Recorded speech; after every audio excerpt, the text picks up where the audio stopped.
اور اللہ تبارک و تعالیٰ وہاں سے فیضان جاری فرماتا ہے، اور ایسا فیضان جاری فرماتا ہے کہ جو ہمیشہ رہتا ہے۔ اور یہ خانقاہ مدرسہ بھی انہی بزرگوں کی کاوشوں کی وجہ سے قائم ہے، اور اللہ تبارک و تعالیٰ اس میں رات دگنی اور دن چوگنی ترقی عطا فرمائے، اور ان مدارس کو اللہ تبارک و تعالیٰ قائم و دائم رکھے۔ بات اصل یہ ہے کہ ہم دین کا علم کیوں سیکھتے ہیں؟ دین کا علم سیکھنا اللہ اور اس کے رسول کے لیے ہے یا دنیا کے لیے؟ ہر طالب علم کو جو اس راستے میں قدم رکھتا ہے اس کو یہ ضرور اپنے ذہن میں رکھنا چاہیے کہ وہ دین کا علم کیوں سیکھ رہا ہے۔ اس سے مراد دنیا ہے یا اللہ اور اس کے رسول کی ذات؟ وہ لوگ جو دین کا علم دنیا کے لیے سیکھتے ہیں ان کا اجر بھی دنیا تک محدود رہ جاتا ہے، اور وہ علماء سو کہلاتا ہے۔ ان کا علم ناپنے نہیں رہتا، وہ صرف دنیا کمانا ہوگا اور وہ دنیا تک رہ جاتا ہے، اس کا آخرت میں کوئی حصہ نہیں رہتا۔ اور وہ لوگ جو دین کا علم اللہ اور اس کے رسول کے لیے سیکھتے ہیں اور ان کے حکم کو قائم کرتے ہیں اور ان کے لیے صحبتیں اٹھاتے ہیں، اللہ انہیں دنیا بھی عزت عطا فرماتا ہے اور ان کی آخرت بھی اچھی کرتا ہے۔ اور ایسے علماء بلکہ جو اللہ اور اس کے رسول کی نشر و اشاعت ان کے دین کو پھیلاتے ہیں، ان کے دین کے لیے صحبتیں اٹھاتے ہیں، تو اللہ ایسے علماء کو انبیاء کے ساتھ اٹھائے گا، اور ان کے چہرے ایسے روشن ہوں گے کہ لوگ سمجھیں گے کہ کوئی نبی صحبتیں برداشت کرنا ہوتی تھی، بھوکے بھی رہتے تھے، پیاسے بھی رہتے تھے، لوگوں کی اچھی بری باتیں بھی سن لیتے تھے، اور اسی میں ہی بھلائی۔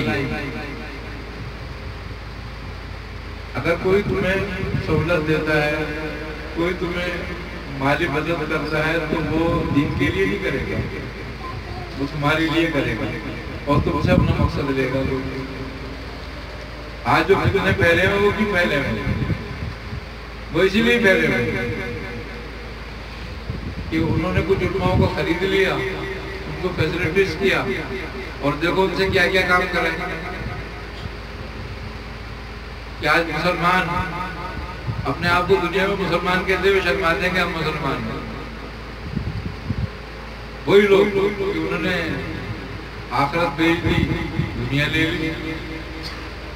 تو بات اصل یہی ہے کہ دنیا کی صحبتیں برداشت کرنا علم حاصل کرنے میں سب سے افضل راستہ ہے اور افضل ترین بات ہے۔ بزرگ کہتے ہیں کہ علماء کہ قلم کی سیاہی شہید کے خون سے افضل ہے، کہ شہید جو اپنا رائے اپنا خون بہاتا ہے اس سے زیادہ افضل ہے، اس کے قلم کی سیاہی ہے تو اس کی اپنا کیا عالم ہوگا۔ اور وہ علماء جو رائے حق میں اپنی جان دے دیتے ہیں وہ تو کائنات کے عظیم لوگ ہوتے ہیں، اور وہ لوگ کائنات سے جاتے نہیں ہیں۔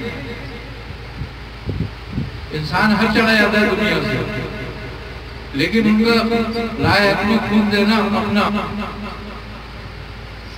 علم اللہ اور اس کے رسول کے حکم کو عمل کر جاتے ہیں، اور پھر وہ سلسلہ کبھی ختم نہیں ہوتا۔ اور جن قوموں میں جس راستے میں شہید نہیں ہوتے وہ ویران ہوتے ہیں۔ شہید تو وہ ہوتا ہے جو کسی راستے میں اپنے خون سے چراغ جلاتا ہے۔ آج علم کے راستے میں جنہوں نے شہادتیں حاصل کری، اللہ اور اس کے رسول کے راستے میں جنہوں نے شہادتیں حاصل کری، وہ اپنے لہو سے چراغ جلا گئے۔ اب تمہارا کام اس کی حفاظت کرنا ہے۔ اور ان کے مشن کو زندہ رکھنا ہے اور ان کے مشن کو آگے لے کر چلنا ہے۔ اللہ تعالیٰ ہمیں ہمارے بزرگوں کے راستے پہ قائم رکھے اور ہمیں صراط مستقیم پہ قائم رکھے، اور اللہ تبارک و تعالیٰ ہمارے لیے آسانیاں فرمائے، مشکلوں کو دور کرے۔ اللہ تبارک و تعالیٰ اس مدرسے کو اور اس سے متصف تمام لوگوں کی حفاظت فرمائے، اور اللہ تبارک و تعالیٰ ان کو ترقی دے، اور جتنی جہاں جہاں ان کی شاخیں ہیں اللہ تبارک و تعالیٰ ان میں خیر و برکت عطا فرمائے، اور اس مشن کو اللہ تبارک و تعالیٰ ان کو جاری و ساری رکھنے کی توفیق عطا فرمائے۔ وآخر دعوانا الحمدللہ رب العالمین۔ یہ مثال ہے کہ اگر ہم یہ کام اللہ اور اس کے رسول کے لیے کر رہے ہیں تو ہمیں اس کی فیض اور اس کی معرفت ضرور حاصل ہوگی۔ دیکھو علم دین یہ نہیں کہ ہم اس کو حاصل کر لیں گے تو ہمیں پوری دنیا مل جائے گی، ہم لکھپتی کروڑپتی آسائش زندگی گزاریں گے۔ اگر کوئی آسائش سے دین کا علم حاصل کر کے زندگی گزار رہا ہے تو اس کا مطلب یہ ہے کہ وہ ہدایت پر نہیں ہے، کیونکہ جن پر یہ دین اترا، جن پر یہ علم اترا وہ مشکلوں میں ہی رہے، انہیں کہیں آرام نہیں ملا، صحبتیں وہی رہے بولو۔ کیوں؟ کہ اللہ ان کو آزمائشوں میں رکھتا ہے جن کو اپنے سے قریب رکھتا ہے، اور جن کو دور کرنا ہوتا ہے ان کو دنیا دے دیتا ہے۔ تو دین کا علم حاصل کرنے میں صحبتیں اٹھانا، تنگ دستی اٹھانا، پریشانی اٹھانا، یہ اللہ اور اس کے رسول کے نزدیکی کی علامت ہے۔ دین بیچ کے اگر دنیا لے لی جائے تو اس نے تو بہت نقصان کا سودا کیا۔ بزرگ کہتے ہیں کہ اگر تجھے ساری دنیا بیچ کر خدا ملے تو برا نہیں، لیکن ساری دنیا مل جائے اور خدا نہ ملے تو تجھے بہت نقصان کا سودا کیا، کیونکہ دنیا کی حیثیت بندی کے پر کے برابر بھی نہیں۔ تو وہ لوگ جو اس کی صحبتیں برداشت کرتے ہیں اللہ تعالیٰ نے اس میں ان کے لیے اجر رکھا ہے۔ ان کو دو اجر ہیں، ایک اجر یہ ہے کہ وہ اس کا دین پھیلا رہے ہیں، اور دوسرا اجر یہ کہ اس کے لیے صحبتیں برداشت کر رہے ہیں۔ تو جتنی صحبتیں دنیا میں برداشت کریں گے اتنا ہی ان کے لیے آخرت میں اجر ہوگا۔